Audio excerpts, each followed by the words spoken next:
காரியங்களை கர்த்தர் செய்வார். எந்த பட்டணத்துல இவன் அடிமையா, எந்த பட்டணத்துல சிறைச்சாலையில கடந்து எந்த மனுஷன் இவனை நினைக்காம மறந்து போனானோ, இன்னைக்கு அவனுக்கு அதிகாரியா யாரு இருக்கா?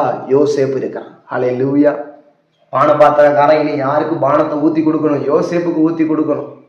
பானபாத்திரக்காரன் யோசேப்பை மறந்து எத்தனை ஆண்டுகள் கழிச்சிருச்சு? 41ஆம் அதிகாரம் சொல்லுகிறது, 2 வருஷம் சென்ற பின்பு பார்வோனுக்கு ஒரு சொப்பனம்.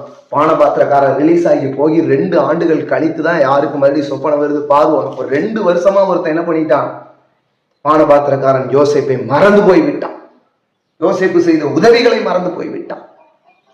ஹல்லேலூயா.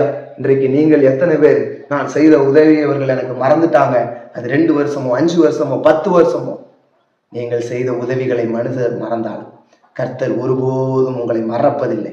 யோசேப்பை நினைத்தருளின் ஆண்டவர் இந்த மாதத்துல உங்களை பார்த்து சொல்லுகிறார், என் மகனே மகளே, நான் உன்னை மறக்கவில்லை. காலம் வரும், அன்னைக்கு